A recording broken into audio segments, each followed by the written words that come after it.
Para continuar dando inicio al tercer módulo o eje de este año, en esta ocasión voy a exponer un mensaje que he titulado La gran misión de Dios y la gran comisión de la Iglesia.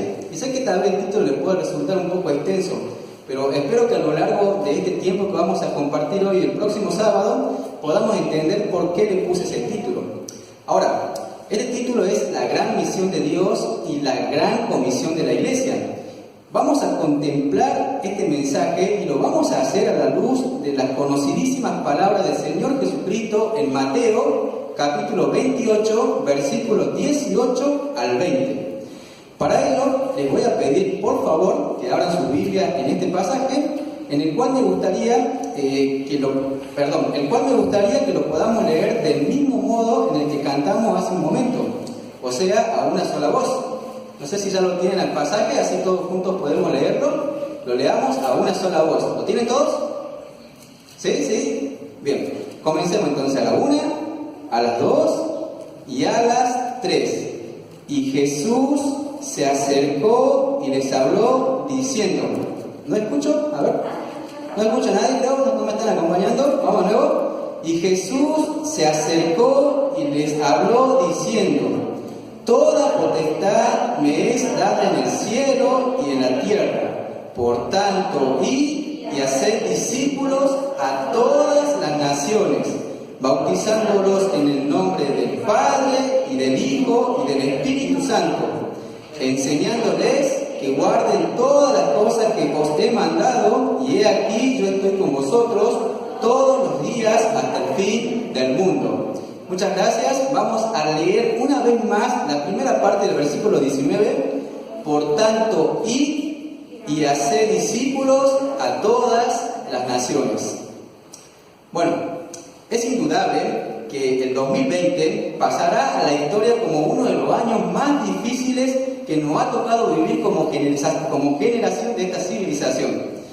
Y sería muy iluso pensar que en el instante en que nosotros pasamos del año 2020 a 2021, a las 12:01 de la medianoche del 1 de enero, todo iba a ser diferente. Por un lado, nosotros seguimos enfrentando el impacto de esta pandemia global y los diferentes protocolos que se han estado aplicando en el mundo, y que, entre muchas otras cosas, han afectado la labor de la Iglesia de evangelizar, incluyendo el hecho de que en muchos lugares todavía se siguen manteniendo estos protocolos e inclusive están afectando a que las iglesias se puedan reunir en el día del Señor, o sea, el domingo. Ahora, por el otro lado, esta pandemia ha venido a sumarse a la extrema secularización que se ha estado produciendo desde hace décadas, socavando sistemáticamente los valores sobre los cuales se levantó la sociedad occidental. Permítanme explicarle esto un poco más en criollo, ¿sí? Así lo podemos entender bien. Lo que quiero decirle es que la pandemia ha ayudado a que cada vez más el sistema pecaminoso del mundo lleve a la sociedad a una oscuridad e inmoralidad mayor. ¿Se han dado cuenta de esto? Bueno, sin embargo, cuando el Señor Jesucristo encargó a su iglesia a hacer discípulos de todas las naciones, Él sabía que los cristianos de nuestra generación estaríamos enfrentando todas estas dificultades y todas estas limitaciones. De hecho, Él también sabía de antemano todas las dificultades que los cristianos iban a tener que enfrentar en todas las épocas, en todas las partes del mundo para el cumplimiento de esta encomienda. Pero a pesar de la realidad que nos ha tocado pasar y que seguimos atravesando, quisiera recordar una vez más que Mateo 28, 18 al 20 no es una gran sugerencia, es un mandato. La gran comisión que permanece igual de vigente en el día de hoy como desde el primer día en que fue pronunciada por nuestro Señor y Salvador Jesucristo antes de ascender a los cielos. De manera que la responsabilidad de hacer discípulos en todas las naciones no ha quedado en suspenso a partir de marzo del año pasado, esperando que el cristianismo deje de ser impopular a los ojos de todo el mundo. Lo cierto lo cierto es que la fecha de vencimiento de la Gran Comisión será la segunda venida en gloria de nuestro Señor y Salvador Jesucristo. Ahora, cuando se predica de Mateo 28, usualmente nos sentimos abrumados con un peso en el corazón por la magnitud de la tarea que tenemos por delante. Y muchas veces con un fuerte sentido de culpa por lo poco que hacemos para la expansión del Evangelio. Y ciertamente deberíamos sentir una gran carga en nuestro corazón por la enorme cantidad de personas en el mundo que nunca han escuchado siquiera el nombre de Jesús. Y aún debemos sentirnos amonestados cuando no percibimos en nuestro corazón un genuino interés por la salvación de los perdidos y por dar a conocer a otros al Señor que nos ha salvado de pura gracia. Sin embargo, yo no creo que debamos leer las palabras de Jesús en Mateo 28 como una especie de amonestación perpetua para la iglesia, que es como yo sospecho que muchos perciben la Gran Comisión. Algo así como si nuestro Señor Jesucristo nos estuviera diciendo: dejen de estar haciendo boberías y salgan a predicar el Evangelio. No sé si alguno lo ha entendido así, este pasaje, pero creo o entiendo que de esta manera hay muchos que lo entienden. Y para ser sincero con ustedes, yo sí creo que deberíamos dejar de perder el tiempo en boberías y salir a predicar el Evangelio. Pero yo no creo que ese haya sido el tono o la intención de nuestro Señor al pronunciar estas palabras. Y tampoco creo que eso fue lo que movió a la iglesia a lo largo de la historia a predicar el Evangelio. El hecho de experimentar un permanente complejo de culpa no es lo que nos va a motivar a salir hacia afuera a anunciar las buenas nuevas de salvación a un mundo que perece en pecados. La culpa no motiva a nadie. Eso no nos va a motivar a salir hacia afuera a predicar el Evangelio. Entonces, ¿cuál es el combustible que energiza la evangelización y el discipulado? ¿Cuál es el combustible que energiza la obra misionera? Bien, a la luz de la palabra, podemos entender que lo que nos va a motivar para que hagamos la tarea que el Señor nos ha encomendado como iglesia, o sea, el combustible que nos va a mover a evangelizar, presten atención, les voy a dar la fórmula secreta, es un profundo y arraigado amor por nuestro Señor, un acentuado sentido de asombro por la belleza, la gloria, la majestad de nuestro bendito Señor y Salvador, mezclado obviamente con el gozo y la gratitud que produce el hecho de saber que hemos sido salvados por pura gracia, y todo eso combinado con un genuino interés por los que se pierden. Y por último, la seguridad inconmovible de la promesa de su presencia en nuestra vida todos los días hasta el fin del mundo. Como ven, este combustible posee varios componentes que nosotros debiéramos comprender y reflejar. Chicos, si nosotros pudiéramos tomar este combustible y llevarlo a un laboratorio y pudiéramos ver de qué está constituido este combustible, qué es lo que tiene este combustible que ha movido a la iglesia a hacer la obra de evangelización, a hacer la obra de misiones hasta el día de hoy, en lugares difíciles, inhóspitos y peligrosos, y aún con el riesgo de perder la propia vida, y tomáramos este combustible para energizarnos, créanme que cosas sorprendentes pasarían en este lugar. Y no es que yo esté profetizando algo, simplemente yo me estoy remitiendo a lo que la palabra de Dios nos dice que pasa cuando alguno de sus siervos era energizado por un combustible así. Miremos la palabra, la historia de la palabra, cuando personas como nosotros tomaron este combustible y se lo administraron, pudiéramos decir, pasaban cosas impresionantes en el lugar donde se encontraban. Así que yo no estoy profetizando nada, solamente estoy diciendo lo que la palabra dice. Por eso, me gustaría invitarle a que veamos nuevamente cada componente de este combustible, podríamos decir de un modo un poquito más profundo, ¿sí? Rogando al Señor en oración que de a poco nos ayude a comprender esto más y más. ¿Ok? ¿Les parece que veamos un poquito más profundo? Bueno, yo le había dicho que lo que nos motivará al cumplimiento de la tarea que el Señor nos encomendó es, en primer lugar, un profundo y arraigado amor por nuestro Señor, tal como lo demostraba el evangelista que podríamos decir fue uno de los más resaltantes de la historia, el apóstol Pablo, quien cuando escribió su carta a los romanos no pudo contenerse de hablar de este amor que tenía por el Señor, lo cual era lo que lo motivaba al cumplimiento en su vida de la gran comisión. Pablo dice en Romanos capítulo 1 versículo 5, y por quien recibimos la gracia y el apostolado para la obediencia a la fe en todas las naciones por amor de su nombre. En todas las naciones por amor de su nombre. Se estaba refiriendo a nuestro Señor. Aquí vemos este amor que Pablo confesaba tener por el Señor. Algo que no solo lo decía con palabras, sino que lo demostraba también con sus obras. Si vemos la Biblia, él no solamente manifestaba esto con palabras, él también lo manifestaba con sus obras. Pero veamos ahora el segundo componente de este combustible, el cual es un acentuado sentido de asombro por el poder, la gloria y la majestad de nuestro Señor y Salvador. Como veremos en un momento, eso es trascendental.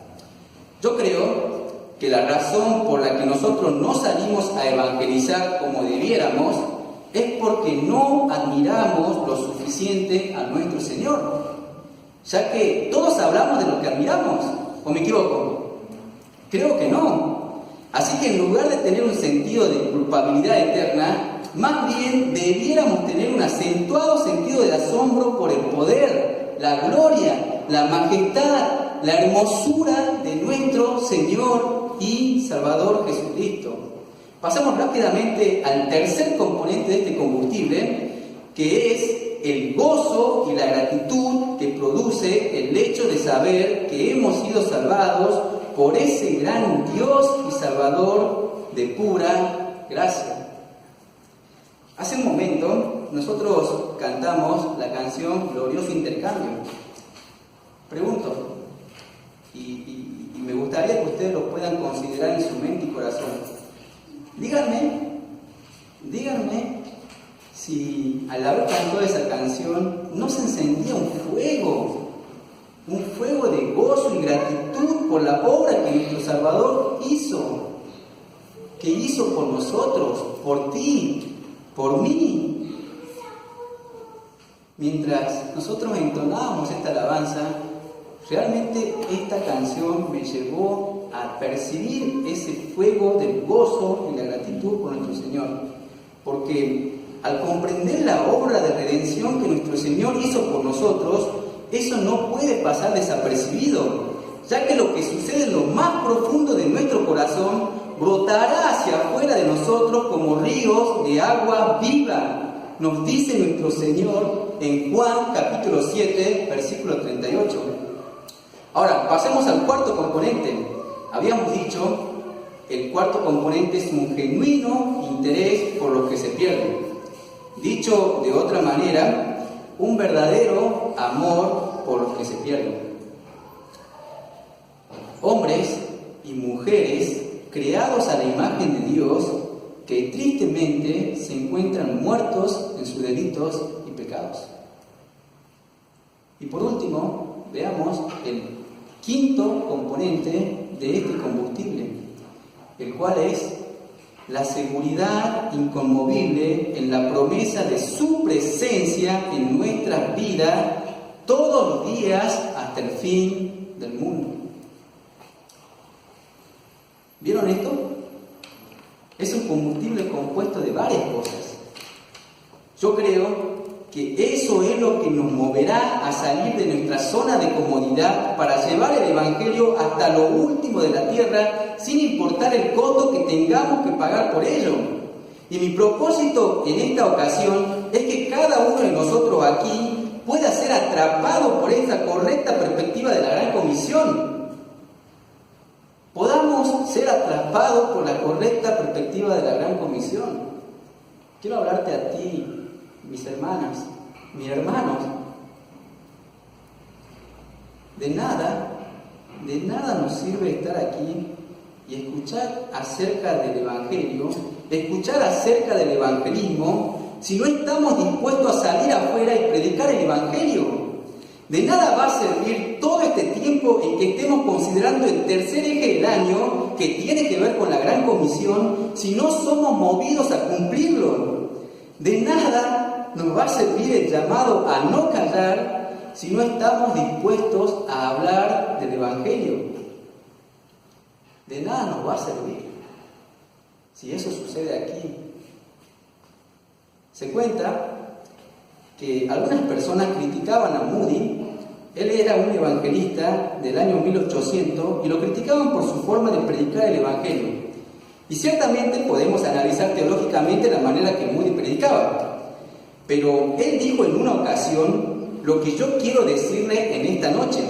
Y créanme que lo estoy diciendo primeramente para mí. Moody, esta persona dijo: prefiero mi forma de predicar el Evangelio que la tuya de no hacerlo.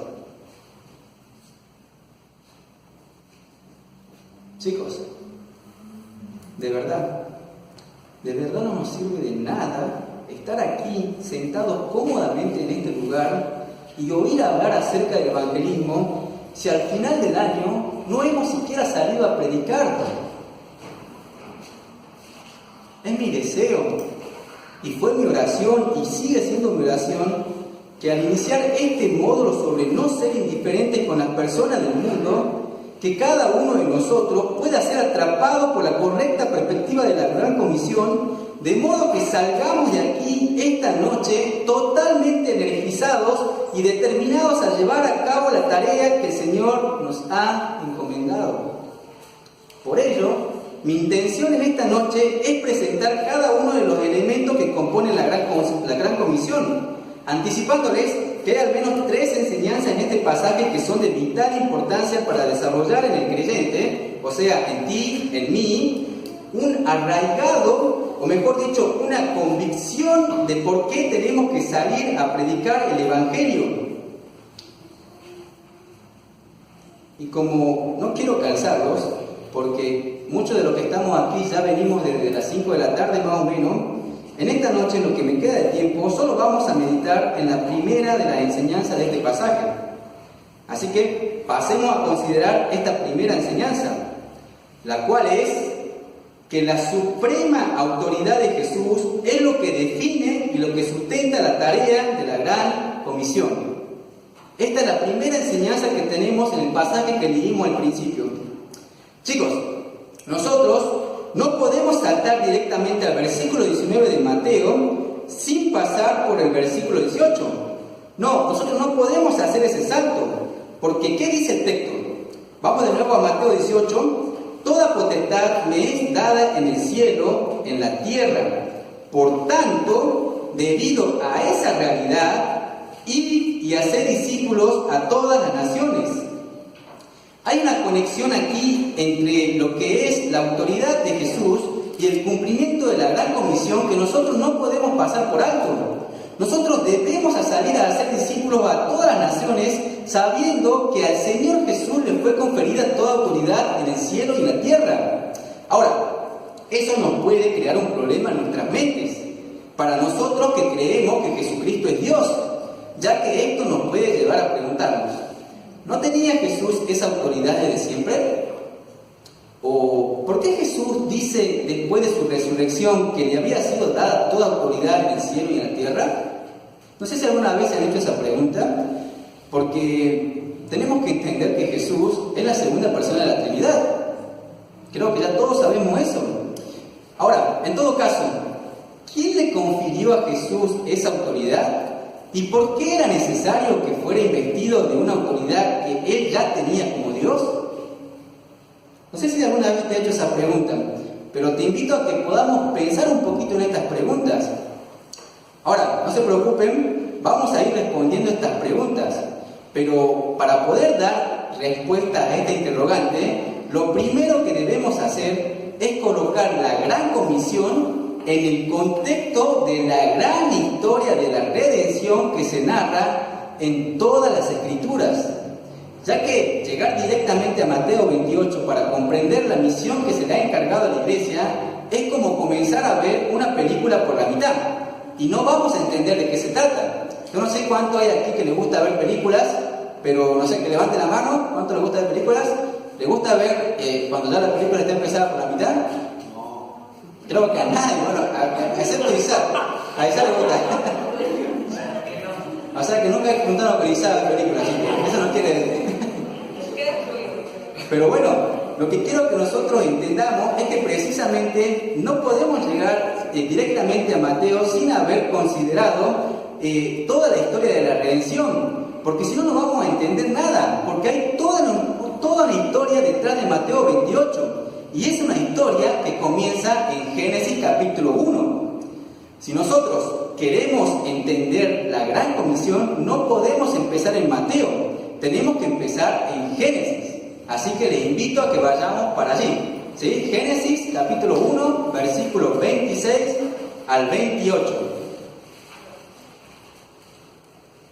No sé si ya lo tienen, pero mientras lo vamos buscando, luego de describir el escenario de la creación en el que Dios iba a hacer un despliegue de su gloria, Dios crea al hombre. Pero antes de leer el texto, debido a que es un pasaje muy conocido, tengo el temor de que por la familiaridad del texto nosotros perdamos de vista algunas cosas que son importantes para entender el resto de las Escrituras. Así que yo les voy a pedir que escuchen este texto en Génesis 1 y pretendan que ustedes nunca antes lo han oído, como si lo estuvieran escuchando por primera vez. ¿Están de acuerdo? ¿Sí? ¿Están de acuerdo todos? Voy a pasar a leer el texto y pretendan que nunca lo han escuchado, ¿sí? Bueno, el texto nos dice: entonces dijo Dios, hagamos al hombre a nuestra imagen, conforme a nuestra semejanza, y señoree en los peces del mar, en las aves de los cielos, en las bestias, en toda la tierra, y en todo animal que se arrastra sobre la tierra.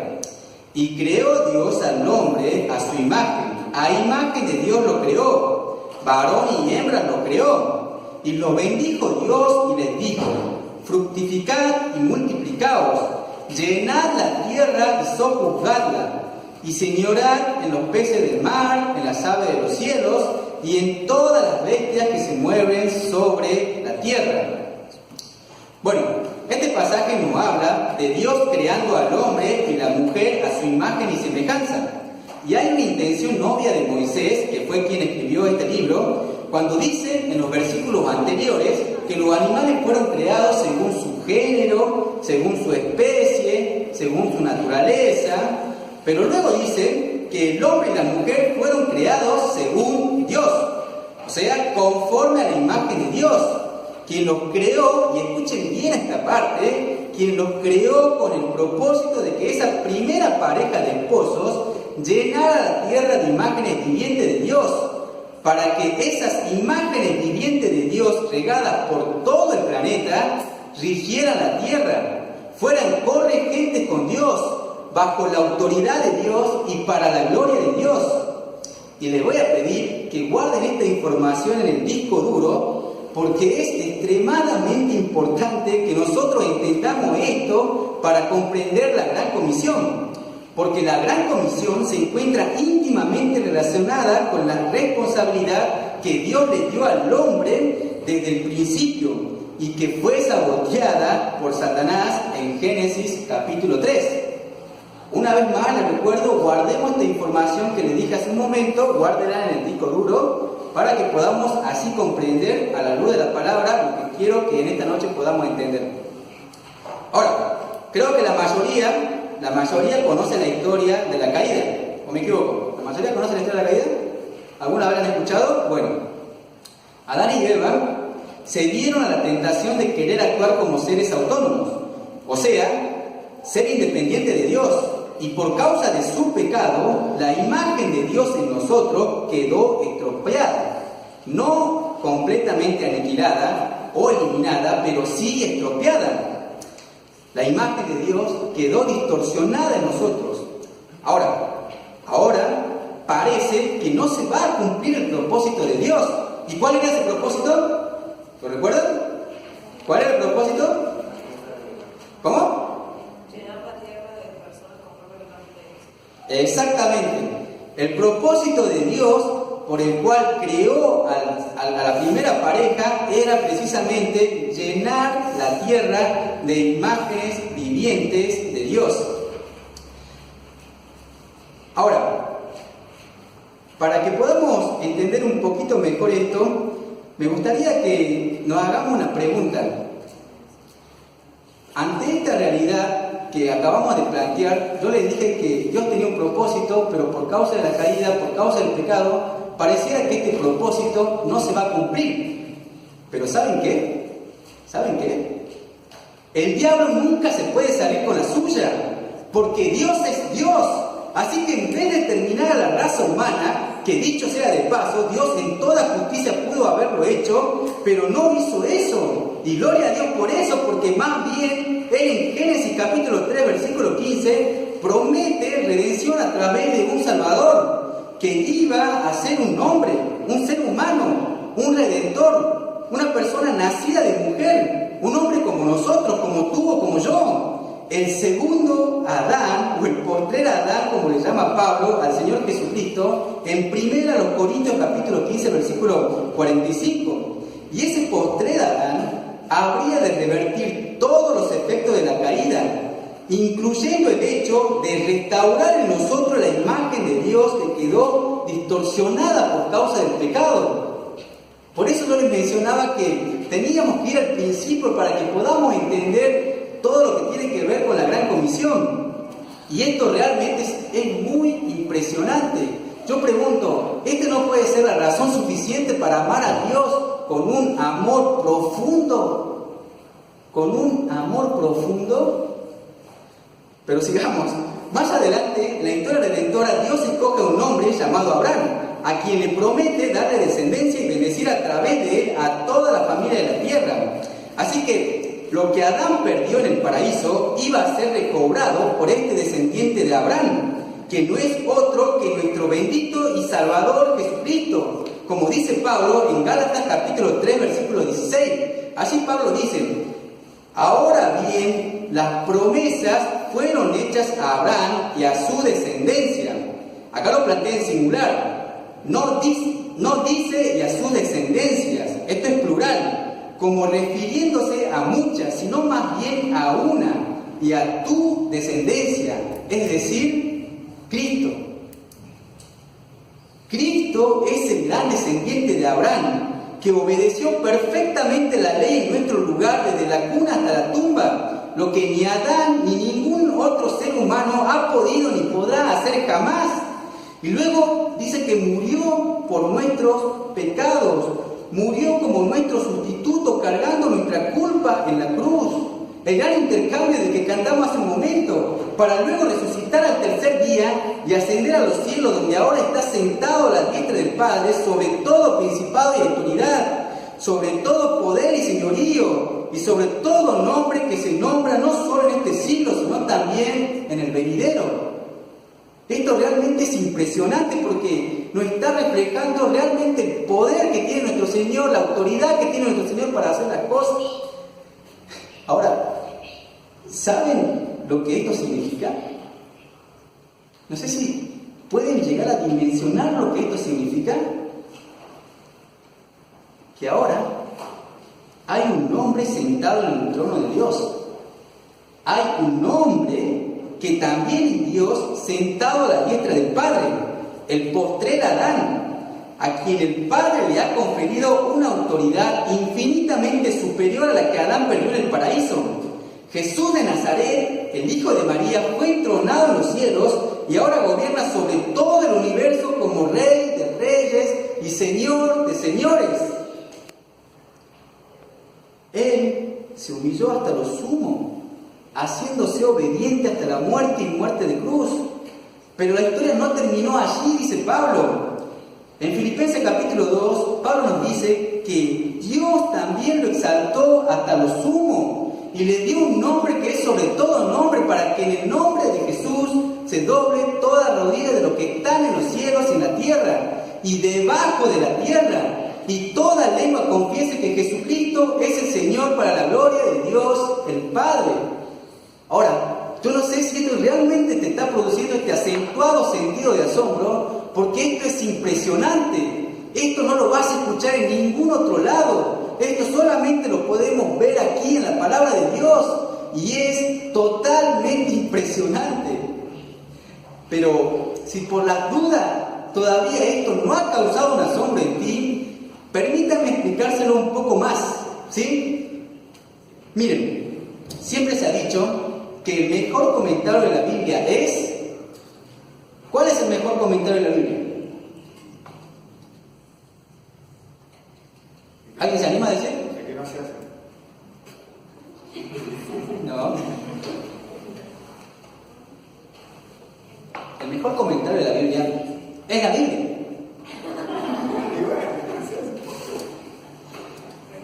Creo que yo ya he probado con la Biblia este primer punto que he desarrollado, pero quiero invitarle a que consideremos un pasaje más que quizás sea el más importante, que nos ayude a entender mejor el versículo 18 de Mateo 28. Le invito a que vayamos a Juan capítulo 17, versículo 1 y 2.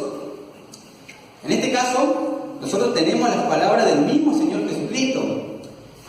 Unas horas antes de la crucifixión, el Señor Jesucristo ora al Padre. Y me encanta cómo lo dice un erudito del siglo XX. Él decía que Dios en su palabra nos permite entrar en su privacidad y contemplar una conversación entre el Señor Jesucristo y el Padre. Y yo no sé si alguno de ustedes ha estado en medio de una conversación donde hayan oído hablar a gente súper inteligente y no entender nada. No sé si le ha pasado alguna vez esa situación. A mí sí, me ha pasado estar en medio de gente muy inteligente hablando y yo estar, como tal vez muchos estamos en la facultad, creo. Pero creo que aquí tenemos algo similar, elevado a la potencia infinita, ya que aquí está Dios el Hijo hablando con Dios el Padre. Por eso, si tú no entiendes alguna cosa, ten paciencia contigo mismo, ya que Dios tiene un propósito al permitirnos escuchar esto. ¿Ok? Quería hacer esta aclaración porque realmente este es uno de los pasajes más profundos que tenemos en la Biblia. Vamos al texto. El texto dice: estas cosas habló Jesús y levantando los ojos al cielo dijo: Padre, la hora ha llegado.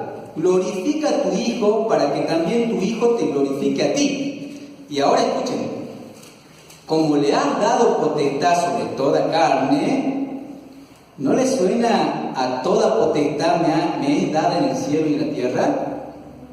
Es muy similar. Sigamos.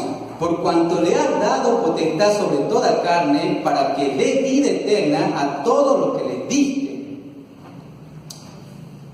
Dios el Padre le confirió autoridad a Jesús en su calidad de Mesías, es decir, como el Dios encarnado que vino a redimirnos de nuestros pecados. El Dios que se hizo hombre, como vimos hace un momento, para morir por nosotros en la cruz. Dios el Padre le confirió a Jesús autoridad para que le dé vida eterna a todas las ovejas que Él escogió desde antes de la fundación del mundo. Escuchen lo que sigue diciendo el versículo 6. He manifestado tu nombre a los hombres que del mundo me diste. Tuyos eran y me los diste, y han guardado tu palabra. Esas ovejas fueron elegidas por el Padre desde antes de la fundación del mundo, para que Dios el Hijo le diera vida por medio de su muerte. Así que si tú eres cristiano, En esta oración estábamos incluidos tú y yo. Y ya Cristo, con toda autoridad, nos estaba dando vida eterna. Créanme que sé que esto es algo muy profundo. Pero pregunto, ¿acaso puede haber un incentivo mayor para predicar el Evangelio que este? Nosotros no sabemos cuáles son esas ovejas que el Padre le dio a su Hijo, y lo tendríamos que saber para obedecer esta gran comisión. Pero sí sabemos que Jesús tiene potestad para dar vida eterna a sus ovejas a través de la predicación de la palabra. Es por eso que he titulado este mensaje La gran misión de Dios y la gran comisión de la iglesia. Porque esta encomienda que tenemos en Mateo 28 se inicia en el consejo eterno de la Trinidad.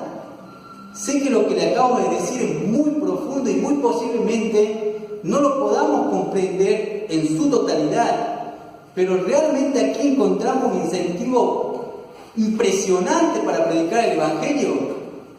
No sabemos cuáles son esas ovejas, no somos llamados a saberlas, somos llamados a predicar el Evangelio. Somos llamados a predicar el Evangelio.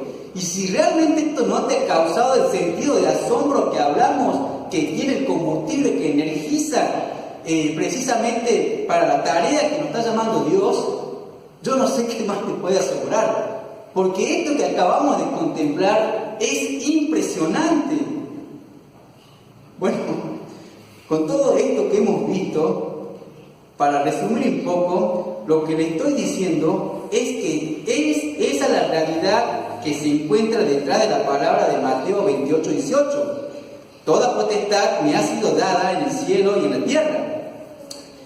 El Hijo siempre tuvo esa autoridad porque Él es Dios, pero en su calidad de Mesías, como el postrer Adán, a Jesús le fue conferida toda autoridad sobre todo lo creado. De manera que es absolutamente imposible que su obra termine en un fracaso como sucedió con Adán, y como tal vez algunos piensan que sucederá con esta obra de redención. Pero no, Jesús es el Señor, Él gobierna sobre todo, desde las inmensas galaxias hasta la partícula atómica que nosotros no podemos ver. Él ejerce su poder y autoridad sobre todas las cosas creadas, absolutamente todas. Sobre las acciones de los hombres, sobre los ángeles buenos y malos. De manera que es absolutamente imposible que alguien pueda impedir que Jesús lleve a cabo lo que el Padre le encargó. Así que en otras palabras, lo que el Señor está diciendo en Mateo 28 es: vayan y prediquen este Evangelio porque yo soy el soberano del universo. Nada ni nadie puede impedir que las ovejas escogidas por mi Padre vengan a mí para comenzar a ser restauradas a la imagen de Dios. No hay gobierno humano que pueda detenerlos. No hay ninguna falsa religión que pueda retener permanentemente a los que son míos. No importa si en este momento están sumidos en el Islam. No importa si en este momento viven en Corea del Norte. Si son mis ovejas, realmente si son mis ovejas, la que el Padre me dio, vendrán a mí. No hay autoridad que pueda impedir eso, ya que la autoridad suprema de Jesús es lo que garantiza el cumplimiento de la gran comisión. Por eso dice Él mismo en Mateo 24, 14, y será predicado este Evangelio del Reino en todo el mundo, para dar testimonio a todas las naciones, y entonces vendrá el fin. No será ni un segundo antes ni un segundo después. Este Evangelio va a ser predicado. Eso no es limitativo. Jesús nos dice, como alguna vez dijo Martin Luther King, cuando dijo: yo tengo un sueño. No, Jesús no tenía ni tiene un sueño. Jesús tiene un plan. Y Él dice: este Evangelio será predicado en todo el mundo y entonces vendrá el fin. No puede ser antes, porque Jesús es el Señor. Jesús es el Señor. El Evangelio llegará hasta donde tiene que llegar.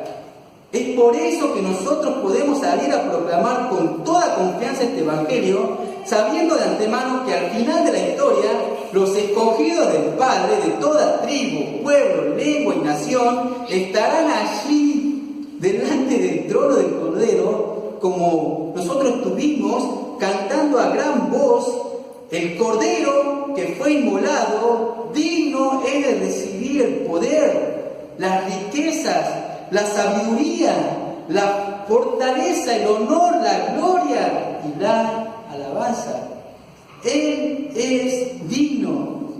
Y ahí estaremos tú y yo, los que en arrepentimiento y fe hemos reconocido a Jesucristo como nuestro Señor y amo de nuestras vidas. Entonces, una vez más, es la suprema autoridad de Jesús lo que define y sustenta la gran comisión. Cuando el Señor Jesucristo murió en la cruz del Calvario, apenas tenía unos cuantos discípulos, aparte obviamente de los 12 apóstoles. Probablemente se añadieron algunos más después de su resurrección, pero dice en el capítulo 1 del libro de los Hechos que luego de ascender a los cielos en el aposento alto se habían reunido 120 personas. Eso era todo. 120 personas. Tal vez había algunos discípulos que no estaban allí por alguna razón, pero era un grupo relativamente pequeño. Sin embargo, 70 años después, a finales del primer siglo, los habitantes del imperio que profesaban ser cristianos se contaban por cientos de miles, y ya para el año 250 después de Cristo eran millones. De hecho, algunos llegan a decir que ya para el año 250 después de Cristo, el 40% de los habitantes del imperio profesaban ser cristianos. Es un número alto y no podemos asegurarlo, pero es indudable que había millones que profesaban la fe en Cristo a pesar de la fuerte oposición que sufrieron o que tuvieron que enfrentar desde el principio. Y la pregunta que nosotros debemos hacernos a la luz de esta realidad: ¿qué fue lo que hizo posible ese crecimiento de la iglesia tan extraordinario?